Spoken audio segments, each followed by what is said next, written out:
আসসালামু আলাইকুম। আজকে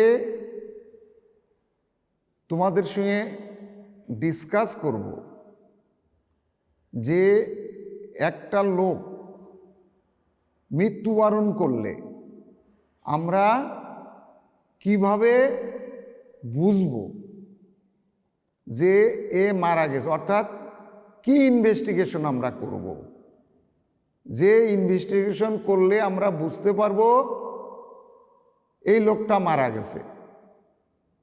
আসো তাহলে আমরা এখন ডিসকাস করি। এই প্রশ্নটা কিন্তু খুব ইম্পর্টেন্ট প্রশ্ন, কারণ রিটেনের সময় আসে, what are the investigation of diagnosis of death. এইভাবে পরীক্ষার সময় তোমাদের কিন্তু এই প্রশ্নটা আসে। কাজে এটা তোমাদের পরীক্ষার জন্য তো জানতে হবে। ঠিক তেমনিভাবে তোমরা যখন ডাক্তার হইয়া বিভিন্ন হাসপাতালে ডিউটি করবা, কোনো রুগী যখন মারা যাবে তখন তার ডেথ সার্টিফিকেট দেওয়ার আগ দিয়ে তোমাদের এই পরীক্ষা নিরীক্ষা করে তারপরে তার ডেথ সার্টিফিকেট দিতে হবে। এই জন্যে তোমাদের এই সম্বন্ধে খুব ভালো ধারণা থাকা দরকার। কারণ তুমি একটা ডেথ সার্টিফিকেট দিয়ে দিলে তারপরে দেখা গেল কি ওই লোকটা পরে জেগে গেছে, অর্থাৎ মরে নাই, তাহলে একটা অকাট পজিশনের ভিতরে তোমরা পড়ে যাবা। এই জন্যে তোমাদের খুব ভালো বুঝে শুনে তারপরে তোমাদের ডেথ সার্টিফিকেট ইস্যু করতে হবে। তাহলে এখন আসো আমরা জানি যে আমরা কি ইনভেস্টিগেশন করব বা কি পরীক্ষা করব, যে মৃত এই লোকটা মৃত ঘোষণা করার জন্য আমরা কি পরীক্ষা নিরীক্ষা করব। এখন আমরা একটা একটা করে সেই সম্বন্ধে বিস্তারিত আলাপ করব।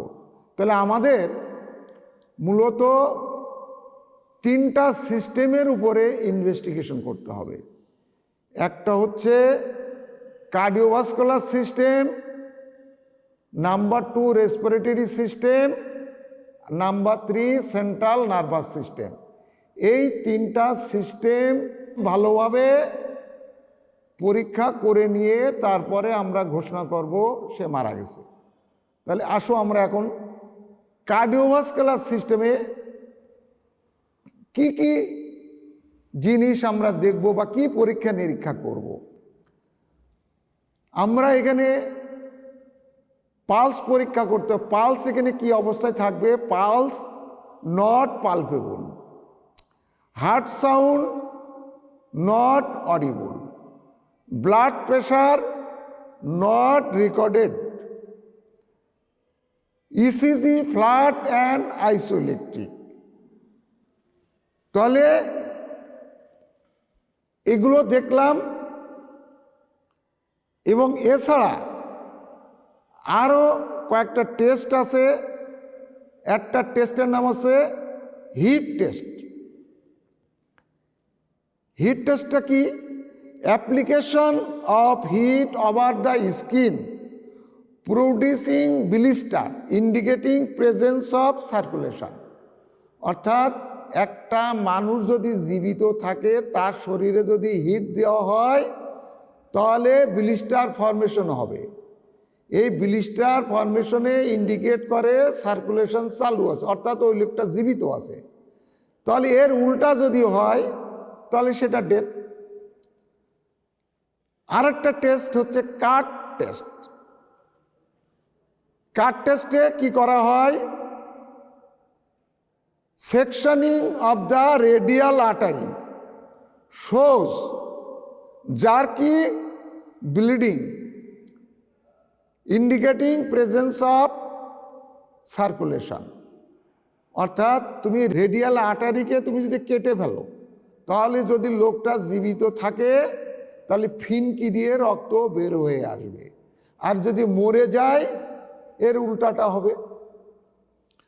আরেকটা টেস্ট হচ্ছে কার্ডিওভাস্কুলার সিস্টেমের, সে টেস্টটার নাম হচ্ছে আই কাট টেস্ট। এই আইকার টেস্টে কি করা হয়? Subcutaneous injection of fluorescein with সোডিবাইকার্ব।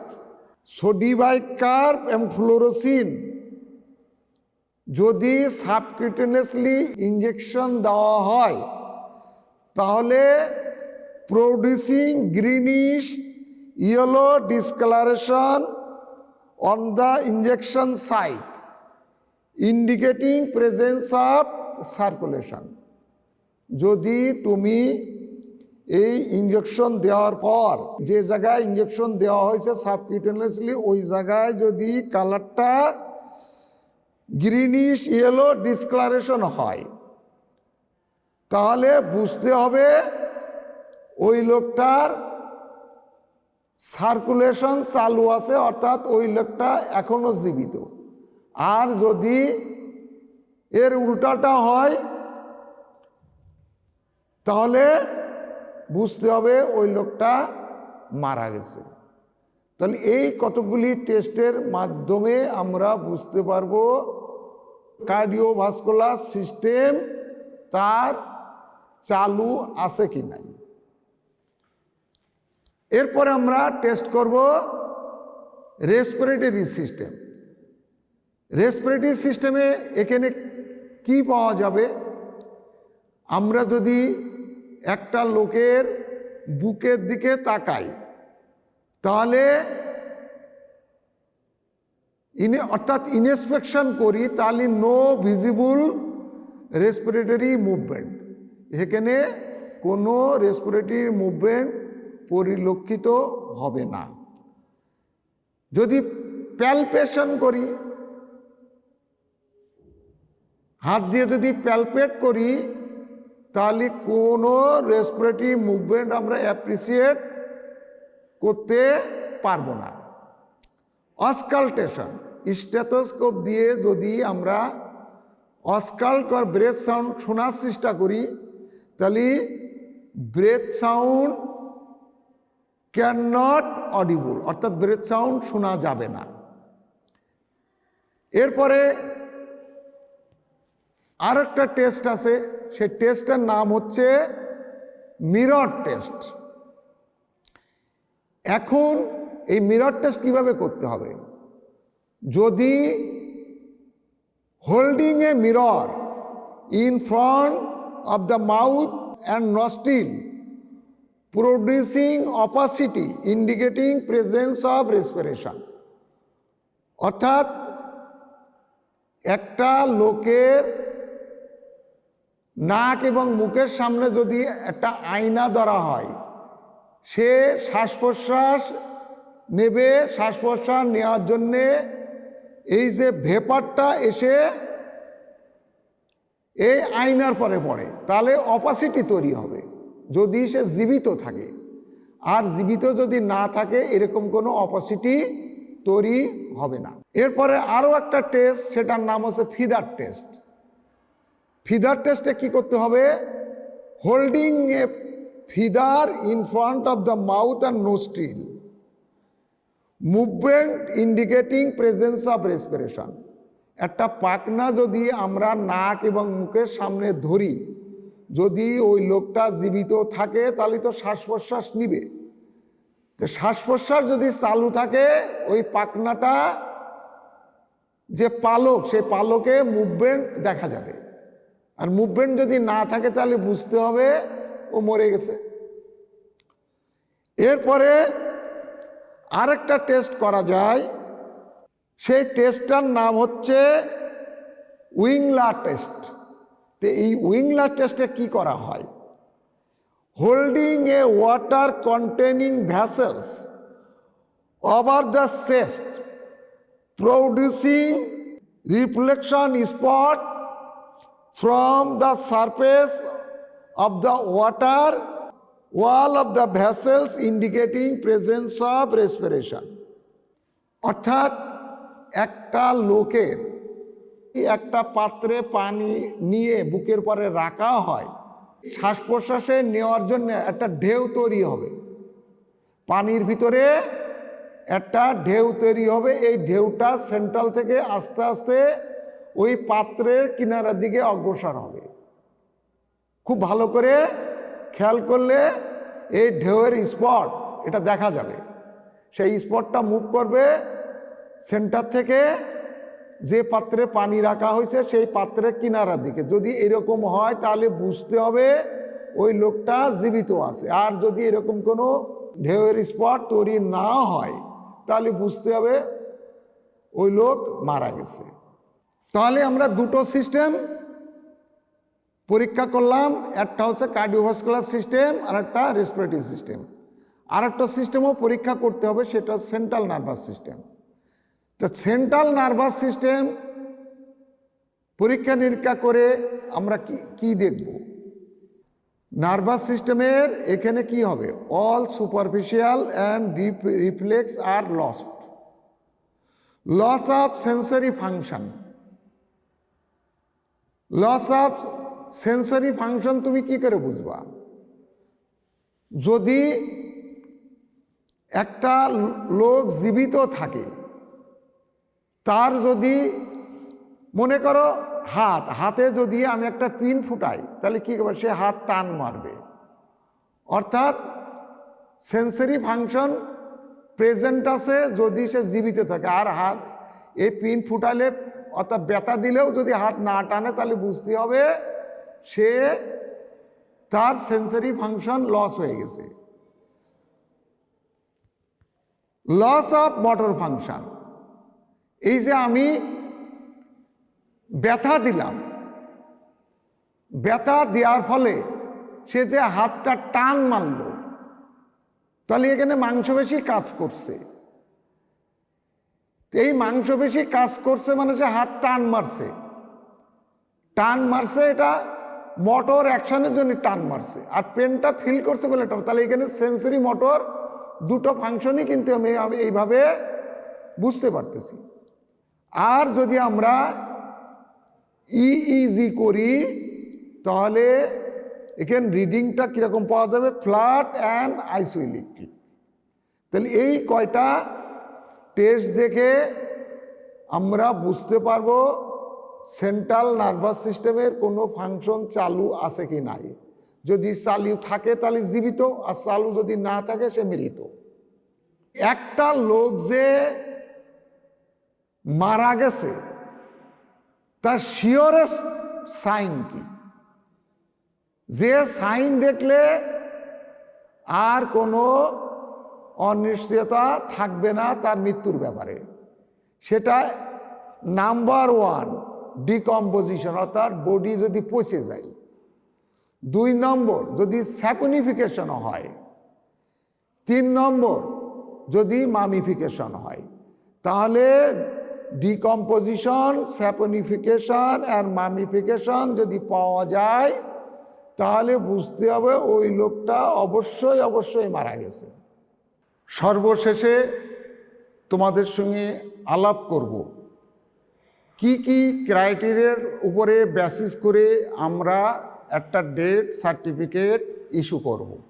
Number 1, the doctor must be qualified registered medical practitioner। যে ডাক্তার সাহেব সার্টিফিকেটটা ইস্যু করবে তাকে অবশ্যই রেজিস্টার্ড মেডিকেল প্র্যাকটিশনার হতে, বিএমডিসি থেকে তার রেজিস্ট্রেশন থাকা লাগবে। Number 2, the doctor should examine the patient at least once within previous 14 days of his death of the patient। অর্থাৎ যে রোগীর মৃত্যুর সার্টিফিকেট ওই ডাক্তার সাহেব ইস্যু করবে, কমপক্ষে মৃত্যু যে সময় হলো তার পূর্বের 14 দিনের ভিতরে কমপক্ষে একবার ওই রোগীকে ডাক্তার সাহেব দেখছে এরকমভাবে নিশ্চিত হতে হবে। অর্থাৎ অনেক সময় দেখা যায় আমাদের কাছে বিভিন্ন লোকজন আসে, এসে বলে ডাক্তার সাহেব আমার বাপ তো মরে গেছে, তার ব্যাংকে অনেক টাকা পয়সা রয়েছে, এখন ডেথ সার্টিফিকেট চাচ্ছে, একটা ডেথ সার্টিফিকেট দেন। তুমি ওই ভদ্রলোককে গত 14 দিনের ভিতরে একবারও তুমি দেখো নাই বা তার পরীক্ষা করো নাই, এরকম যদি হয় অবশ্যই তুমি ওই ব্যক্তির ডেথ সার্টিফিকেট তুমি ইস্যু করবা না। Number 3, the doctor must be fully satisfied. Death certificate issue করার আগে ফুললি স্যাটিসফাইড হতে হবে। Number 4, the doctor have wait at least 30 to 45 minutes before issuing death certificate. অর্থাৎ একটা লোক মরে গেছে, মরার সঙ্গে সঙ্গে আমি ডেথ সার্টিফিকেট ইস্যু করব না, কমের পক্ষে 30 থেকে 45 মিনিট অপেক্ষা করতে হবে, অপেক্ষা করে নিশ্চিত হতে হবে সে মারা গেছে, তারপরে ডেথ সার্টিফিকেটটা ইস্যু করা যাবে। নাম্বার 5, ইনভেস্টিগেশন ব্যতি রেখে কোনো অবস্থাতে একটা ডেথ সার্টিফিকেট ইস্যু করা যাবে না। Number 6, in suspicious case doctor should not issue death certificate. Suspicious case, একটা লোক হয়তো দেখা গেল একজন তাকে বিষ খাওয়ায় মেরে ফেলছে বা অন্য কোনোভাবে, একটা বাচ্চা, তার ছোট বাচ্চা, তার নেপ অফ দ্য নেকে আলপিন ঢুকাইয়া ওই বাচ্চাটা মেরে ফেলছে, এখন তোমার কাছে আসছে একটা ডেথ সার্টিফিকেট নেওয়ার জন্যে। তাদের কথাবার্তা শুনে বা রুগীর অবস্থা থেকে তোমার যদি কোনো সন্দেহ অ্যারাইজ করে যে এই ডেথটা স্বাভাবিক ডেথ না, কোনো অস্বাভাবিক ডেথ, সেই ক্ষেত্রে তুমি ডেথ সার্টিফিকেট ইস্যু করবা না। This is the different criteria before issuing a death certificate. আজকে এখানেই শেষ করছি। তোমরা সবাই সুস্থ থাকো, ভালো থাকো, আল্লাহর কাছে এই দোয়া করে শেষ করছি। আসসালামু আলাইকুম।